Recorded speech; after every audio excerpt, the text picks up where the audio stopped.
My name is Kerrie, and my goal is to inspire healing and meaning in all areas of life. In this podcast, we will dive deep into conversations. From heartbreak to freedom, we will explore different self-care modalities, learn to be the best expressions of ourselves, and to live with purpose. I'm here to offer my personal insights and to share my story in hopes that it will guide you on your path. This is Heal with Care, a journey of self-discovery. From a very young age, I was taught to put others before myself.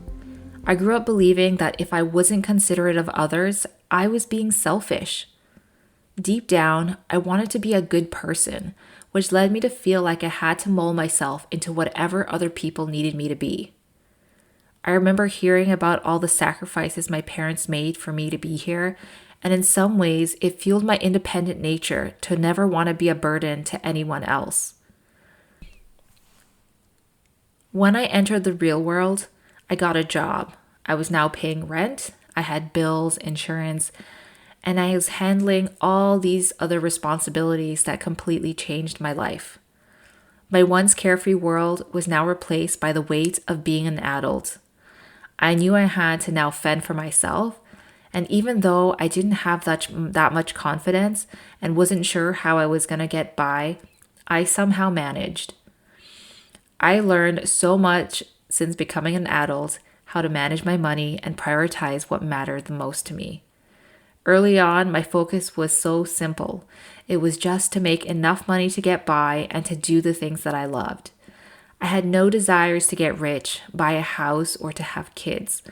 My life was all about the next place I was going to travel to or the next fun adventure I would be on. Even though my vacation budgets were small, I made the most out of what I had, and I still managed to create the experiences that I needed. As time passed, the rising cost of living and noticing the negativity forming at work, it started to take a toll on me. I realized it was time to make a change. It became clear that I needed a career shift, one that offered better pay and a greater sense of fulfillment. Just as I began searching for new opportunities and applying for different roles, I was in a car accident, and that completely shook me. I was sandwiched between two cars. I had never experienced such shock in all my life, and the aftermath was overwhelming. I could no longer participate in the physical activities that I loved. My days were filled with appointments, and the insurance psychologist dismissed my experience, leaving me feeling frustrated and full of mixed emotions. A few months later, I received a job offer located about an hour away from home. Life was moving faster than I could have imagined, and with excitement, I accepted this offer. I didn't fully realize how much the car accident had affected me mentally. I felt very stressed driving to work every day. My central nervous system kept firing off randomly, causing muscle twitches in weird places, and I kept feeling so exhausted. To make matters worse, I started to notice that my new work environment was starting to feel more and more hostile, like I was receiving little to no support from my supervisor. Eventually, I realized I no longer had time to do anything for myself, and my new situation had me hanging by a thread and feeling like I was in constant survival mode. The advice I was given from those around me was to basically stick it out and just do the work and to think of the money it brings in.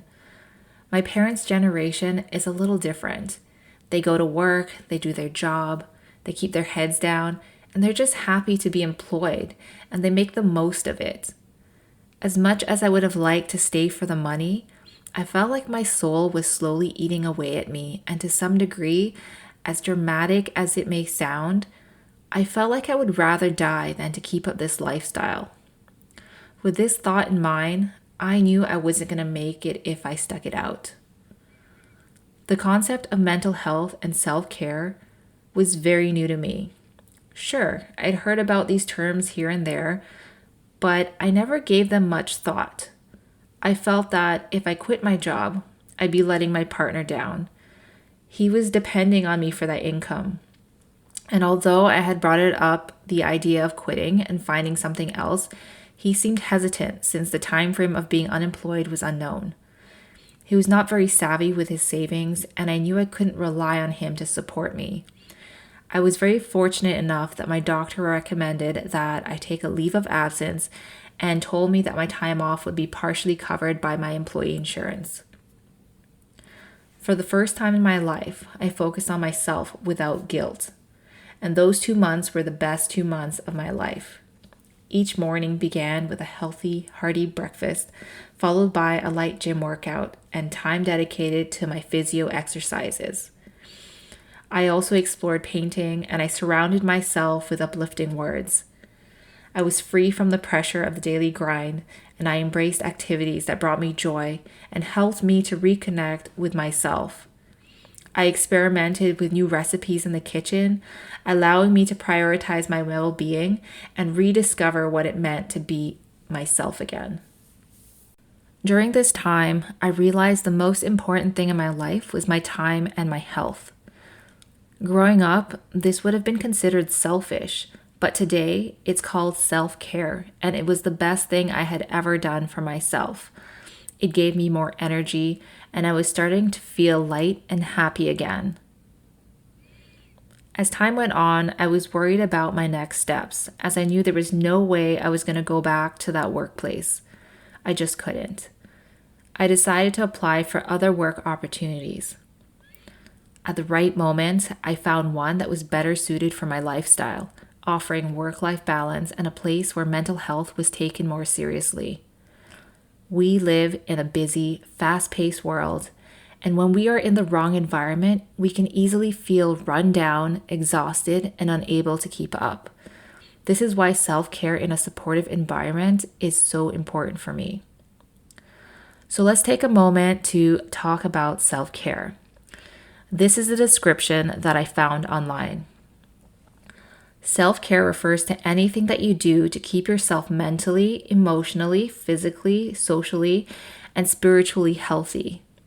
If you don't practice self-care regularly, you're risking your well-being and inviting burnout. There are a few indicators that help me recognize when I need to take a step back and give myself some self-care. And that is when I feel like I am burning out, feeling low on energy, starting to get sick, if I'm unhappy, if I'm feeling overwhelmed or feeling like I can't keep up. These are all signs, and if I am aware, I can take action and take better care of myself so that I can address these needs right away. One lesson I've learned from my first aid and CPR courses is the importance of prioritizing your own safety in an emergency situation. If you put yourself in harm's way, you cannot help anyone else. Rushing to assist without assessing potential dangers puts both you and the other person at risk.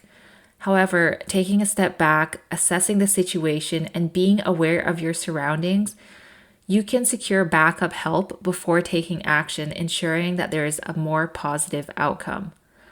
I apply this concept to my real life. If we don't take care of ourselves, how can we take care of others? If I'm completely run down, how will I show up for the rest of the world? It's important to prioritize your own health to ensure that you can be there for those who need you the most. This past week, I noticed I wasn't taking the time to do my yoga stretches in the morning or before bed. For me, keeping my body feeling good makes me feel good. So it's important to include even a little bit of movement, either before I start my day or before I go to bed. Especially during these dark, cold, wintry days when all I want to do is snuggle up in a blanket and lay in bed and do nothing. I found myself feeling like I was getting sick. This was a clear sign for me that my body needed to slow down and rest. I had been wanting to take an Epsom salt bath for over a month and hadn't made the time for it. When my body started to feel like it was shutting down, I knew it was the perfect opportunity to enjoy a soak in the tub and recharge. That bath never felt better, and it was long overdue, but it was absolutely worth it. I was very fortunate enough to be aware of my body and to listen to it so that my symptoms didn't get any worse. And once I was able to take care of myself, it was just like a ripple effect. I was able to heal a lot faster, and then I was able to get on with my day. Because unexpected things often arise in my life, I frequently feel like I'm running out of time to accomplish everything. This sometimes leads me to neglect my personal well-being. Over the years, I've noticed that during the craziest and most hectic moments, it's especially important to step back, become aware of what's happening, and prioritize and intentionally make space for yourself. I believe not every situation will be the same, and there will be times in my life when certain things will need to take priority. However, just taking a few minutes for yourself each day can make a big difference. Around the age of 14, my focus on physical health started to become more and more important to me. This journey began shortly after I thought I was going to lose my father. One day, he was on the bathroom floor. His face was the palest I had ever seen, and his lips were blue. It was a terrifying moment for me as I stood there, frozen in shock. Thankfully, my sister knew how to call for help, and eventually he regained his consciousness and recovered. For the first time, I realized my parents were going to be around forever, and that I shouldn't take them for granted. Following the incident, the doctors advised my father to live a healthier lifestyle, eat better, cut back on sugar, and exercise regularly.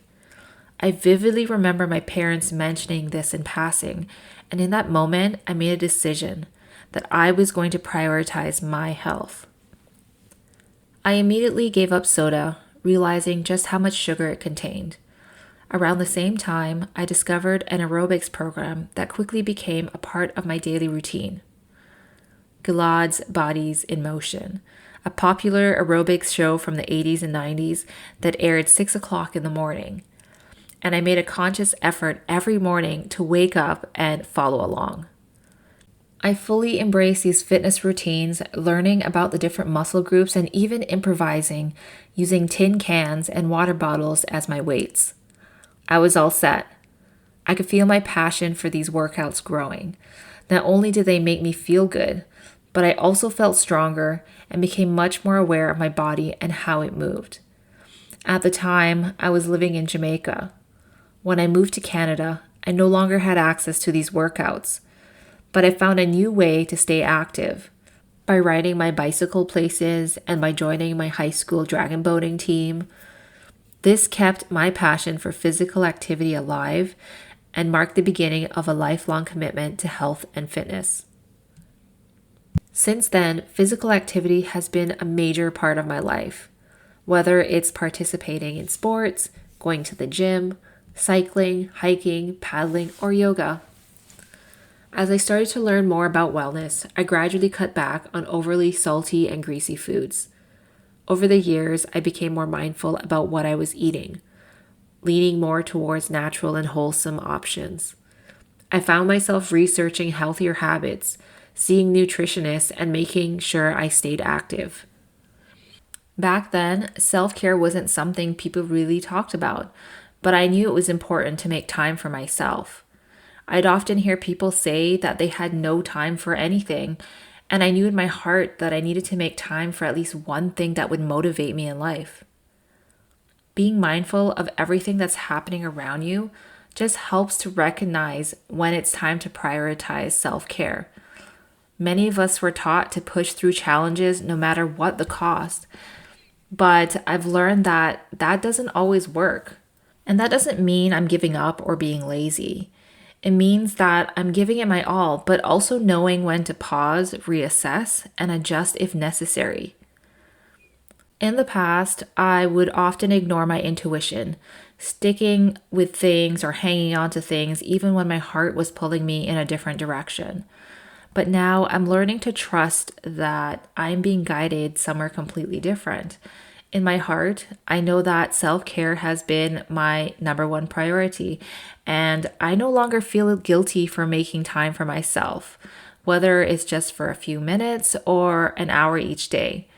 Taking this time isn't selfish. It's how I recharge so that I can show up fully for other people. Because when I'm at my best, I'm able to inspire those around me to also feel their best. I've also embraced the power of setting boundaries. If something doesn't feel right, I no longer force myself to say yes. I've stopped overcommitting and learned to say that it's okay to honor my feelings and my needs. Coming from a generation that often prioritized others over the self, I've chosen to break that cycle. I've realized that self-care is non-negotiable. I can't show up for others if I'm pretending to be okay when I'm not. For the longest time, I resisted doing things just for me, always putting others first. But now I allow myself to enjoy life too. Whether it's savoring a meal in a cozy mom and pop restaurant or indulging in something that sparks my joy. I've learned that giving myself is just as important as giving to others. When I take care of my mind, body, and spirit, I become the best version of myself. That energy ripples outward, creating a positive impact on everyone I encounter. By loving and nurturing myself first, I can truly serve others with the fullness of who I am. Self-care isn't selfish. It's a gift to yourself and to the world. Thank you so much for listening in. I hope you found this episode insightful. If you feel called to, please share this podcast, subscribe to it, and leave a rating and review. If you have any questions, comments, or feedback, you can email me at healwithcare@gmail.com or follow me on Instagram at healwithcare. Have a wonderful day, and I'll see you in the next episode.